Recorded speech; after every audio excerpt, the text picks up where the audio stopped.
Tim, as you know, is his own man, and you're the perfect woman for him, able to let him be himself while also perfectly fitting alongside of him. And Tim, she's the perfect woman for you. She can be herself while standing alongside of you. Jennifer, I'm blessed to call you my sister-in-law, and I look forward to many years of spending time with the two of you together as a new family. Enough of my personal notes. This is about you. Tim, Jennifer, family, and friends. We gather together to celebrate two lives coming together forever in the form of marriage. We gather to celebrate the fact that Tim and Jennifer are declaring their love for one another and their commitment to one another by coming together in holy matrimony. We use the word holy matrimony quickly and easily without much thought as to the holy part of it. Marriage is holy because God created it. In Genesis chapter 2, we see the beginning of all people, all of mankind, and the foundation of this marriage relationship. It says this, "Then the Lord God formed the man from the dust of the ground. He breathed the breath of life into the man's nostrils, and the man became a living person."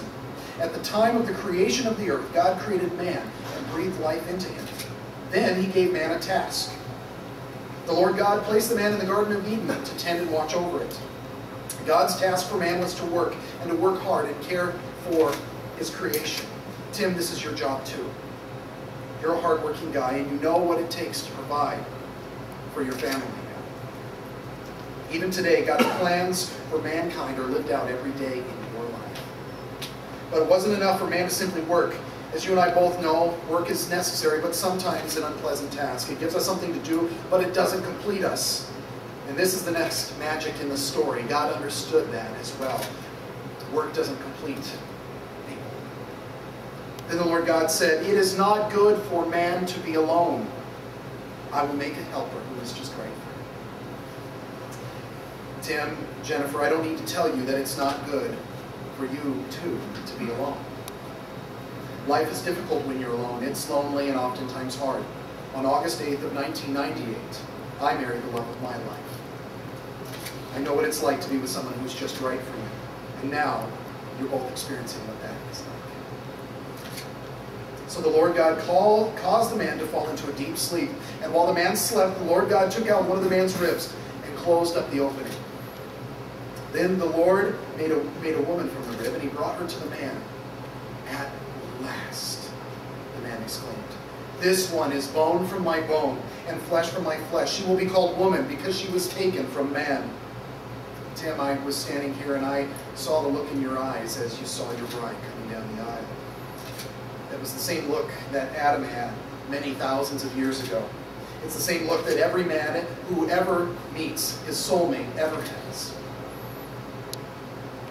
The look on your face said, "At last." Your perfect match, your soulmate, she's in front of you. It's such a blessing to see God's perfect matchmaking come full circle today. But marriage is so much more than finding the one. Marriage is a commitment, a lifelong journey to commitment and trust. It is saying to God and to the other people in front of you that you'll forever hold the other person above your own self. You will honor your spouse by serving their needs before your own. Your marriage should be the union of two lives, two hearts made as one, like we symbolized with the unity candle. So welded together that they walk together and work together. They bear each other's burdens and share each other's joys.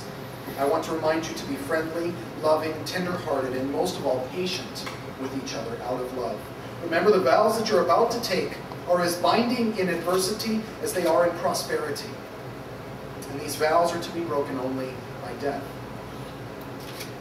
Tim, Jennifer, Christ loved the church. He said, "There is no greater love than to lay down one's life for their friends." Your relationship is much more than a friendship. It's a lifelong commitment. And this love is the kind of love that you would lay down your own life for the other. Follow the example of Christ. Consider your spouse your closest friend in love, and love them even to the sacrifice of your wants, desires, and your very own life. Remember the touching words of Solomon as he spoke of love when he said, "Many waters cannot quench your love, nor can rivers drown it." If a man tried to buy love with all his wealth, his offer would be utterly scorned. It's a funny thing about love. It's only given freely. Bonnie Raitt got it quite right when she wrote, "I can't make you love me if you don't. I can't make your heart feel something it won't." You'll find that love is something that is only given freely. It can't be conjured or produced. So, your job now, as husband and wife, is to give out of yourself love, freely, fully. Where you once did whatever you wanted because you could, you now consider first the needs of the other. Where you once took off on a whim without telling anyone, you now have a partner to take on that journey with you. Still do it whimsically, but do it together. This may prove to be the greatest offer of love you'll ever experience in marriage, and when you do, you'll experience a depth of love in your marriage that you never experience in any other place. So if there's one piece of practical advice that I could give to you in marriage, it's this: give. Give up yourself fully. Give up yourself deeply. And give up yourself freely. Hold nothing back. For marriage is to be experienced this way without any reservation. Because after all, who can you experience this relationship with but your one and only?